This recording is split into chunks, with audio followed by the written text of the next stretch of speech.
How's it going, everybody? I got my old school Slednex hat on. I got my DCs on because I just got done at the crusher today. Had another long day doing stuff at a rock crusher. So I was welding and whatnot.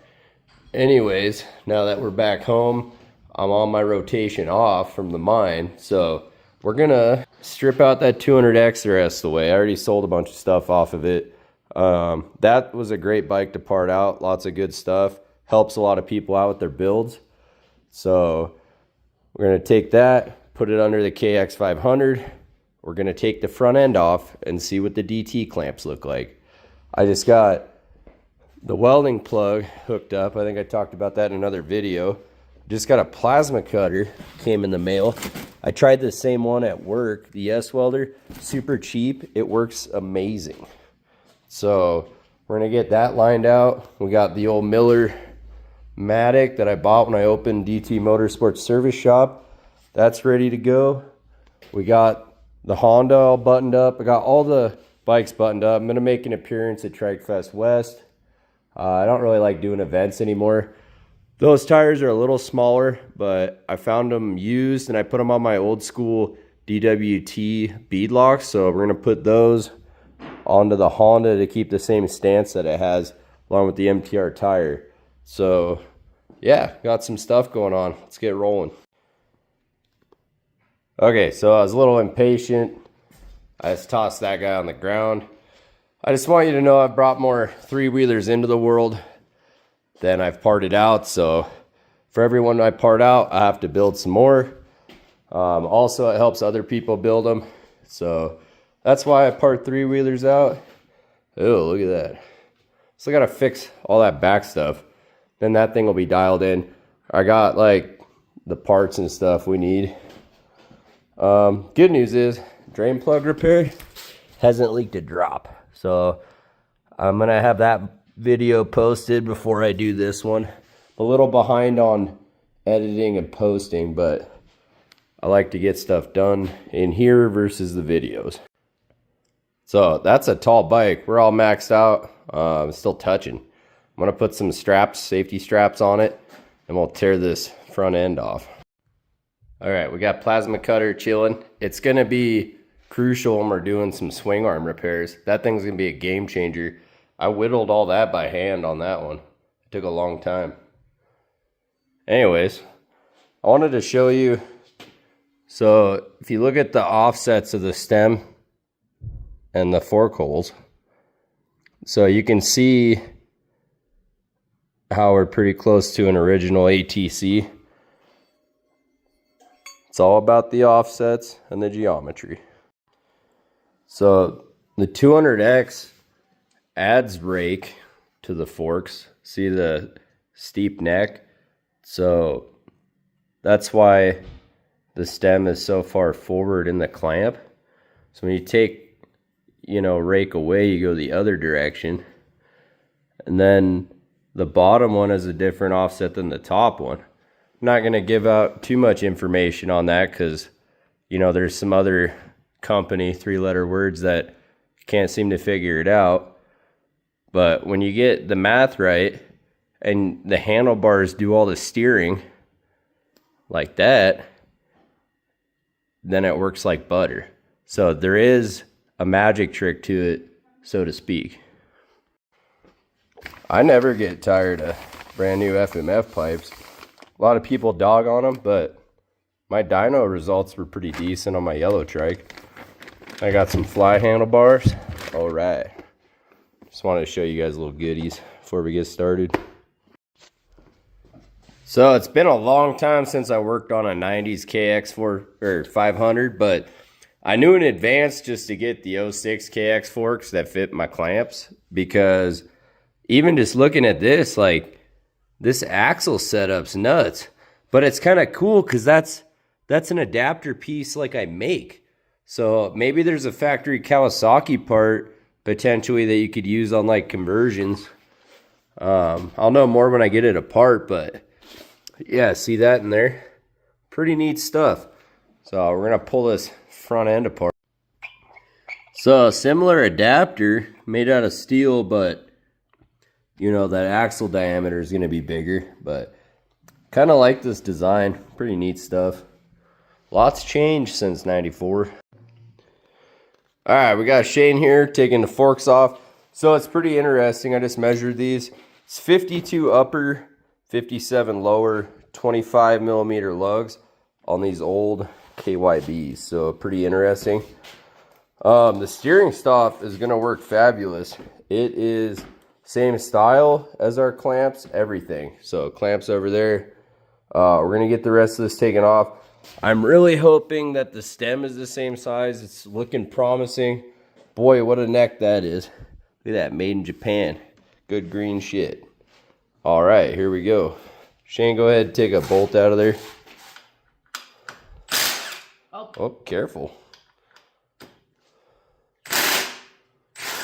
10 years old and learning.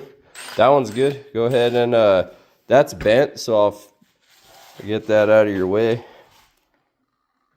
Oh, yeah. All right, go ahead and take the next one out. Remember, hold it on there. There you go. All right, next two. Hold it tight on there, remember? There you go, good form. Yeah, it works better when you support the back, huh? Go ahead, hit it again. Don't strip it. There you go.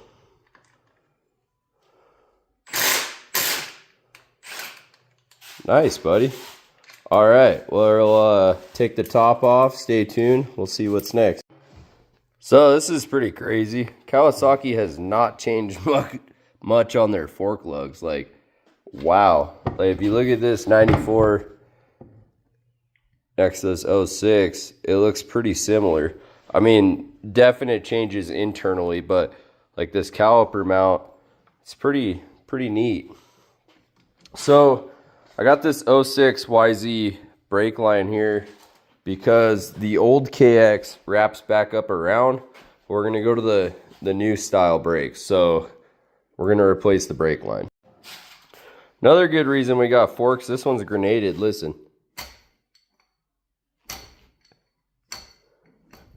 Slams down, makes a bunch of noises. Oh, I'm sure it's real messed up inside. Oh man, gotta pull it back. Crazy. So the top clamp stem is 23.5. We're at 25, so I can sleeve that.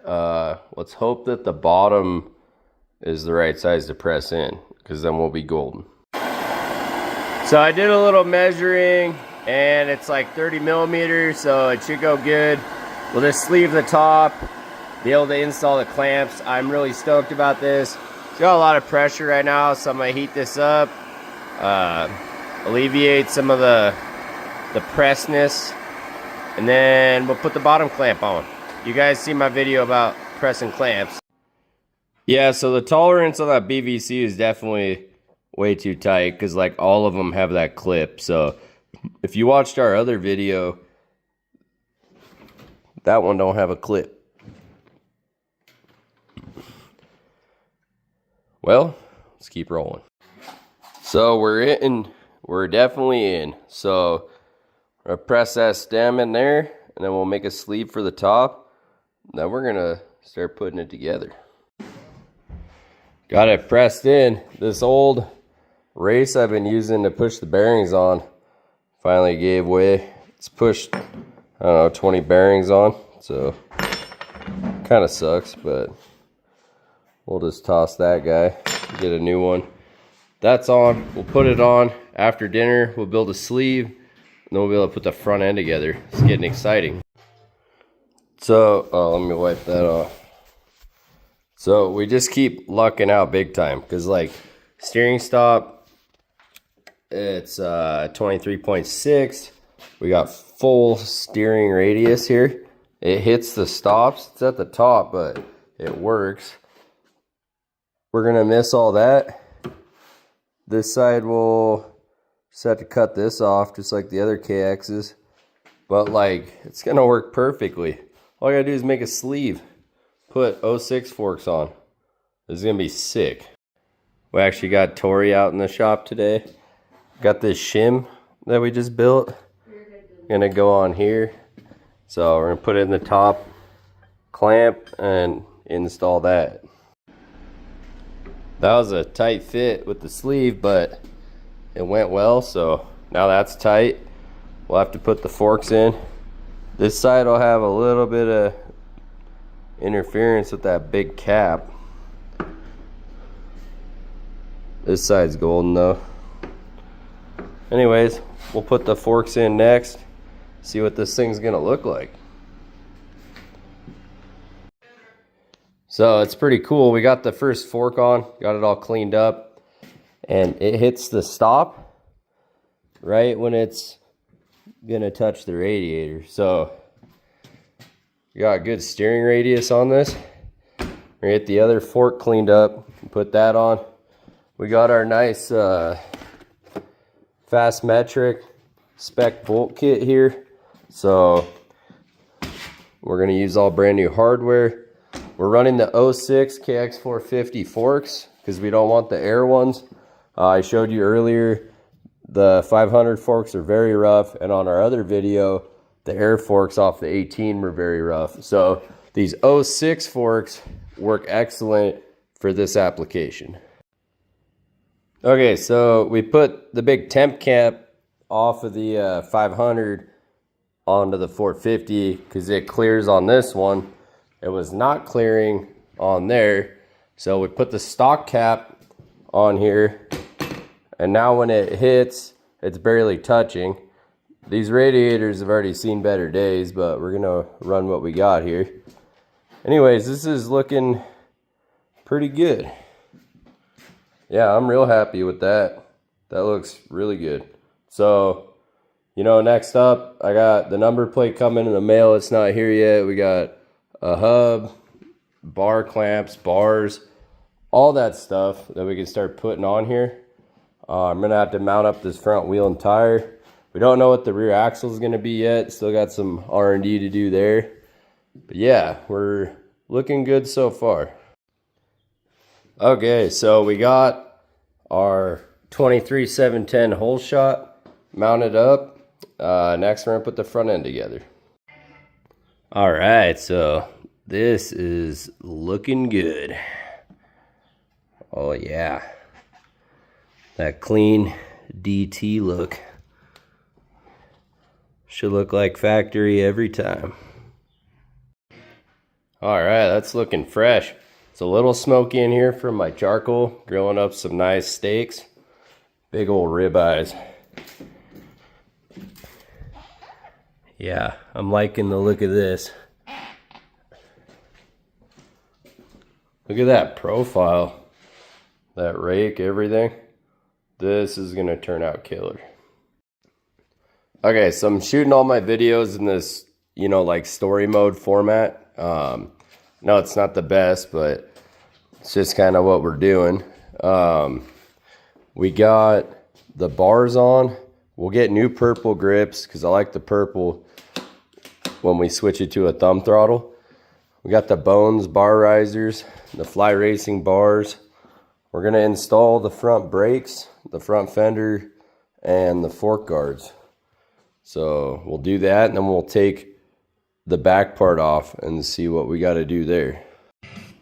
All right, we got the brake line on, caliper, all that. Got the fork guards on.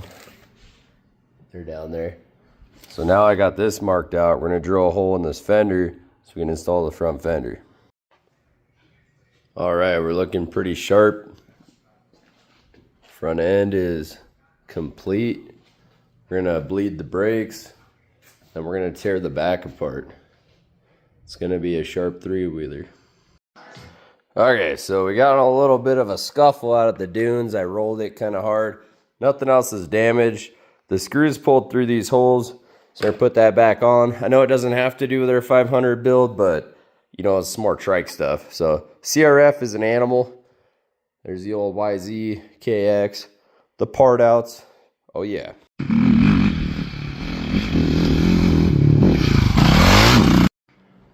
Okay, it's Shane's 11th birthday today, and we finally got the brake split. So we had to hold it up, get the air out of it. It had a stuck piston, even though this caliper is super clean.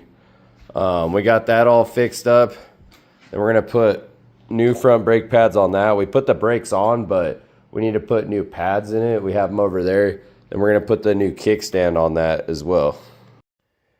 We got the old sloppy kickstart, which was also the wrong year kickstart, off of the BVC 450 here. Somebody put a bunch of RTV on here instead of just putting a new seal. That's pretty goofy looking. Well, we're gonna put that new green kickstart on. Got the new proper kickstart on here, nice and tight. That's not leaking back there. Whoever rebuilt that, I mean, I never see orange RTV on moto stuff, but that's all right. But yeah, this is gonna work a lot nicer than that really worn out one. Okay, so starting to take the back apart on the KX 500, starting to find stuff typical of older bikes. The gas tank, this was eating into the gas tank, the subframe there. This side's not hooked up, that's not hooked up. We're just missing bolts all over the place, but you know, all in all, this bike's in good shape. So I'm gonna pull the subframe off, and then the swing arm off, see what we can do as far as the setup. This pipe design would be problematic if we weren't going to change some angles here. So we're probably going to have to cut right here, change right there. Not much room right here, so we're going to see what we can do. All right, we got new brake pads on the 450 also on the front, because when I first put the caliper on, I had some used ones on there. Now it's got really good braking pressure. Anyways, back to the 500. We got her stripped down here. So I'm gonna run a compression test on it, see how healthy that is. Put a new plug in it. It's a little fouled. It's looking like this Takati forearm is gonna be too wide for this, so we're gonna have to get custom. We got room here, put a different shock, but maybe not with the pipe, because the pipe's gonna have to get some substantial work done. It might have to like come up and around and back down and then out. Yeah, it's gonna take some reworking here, but it rips, so we're gonna leave this pipe on. Oh, that's looking nice. Oh, gotta love old stuff. All right, I had to put my boot on for that action. Whew, a little winded. 150, I could live with that. So, got healthy motor and ready to trike it. I might retest after I run it once, let it cool off, and then get it on the ground. It's kind of hard to kick it on the stand, but 150 after 3 full kicks, you know, is runnable. I think like 160 to 180 would be optimal. I know my 06 CR was like 160 to 200, but that's a lot newer motor. I've seen some old 310 250Rs run on a lot less and still rip, but I wouldn't justify a rebuild at 150 yet.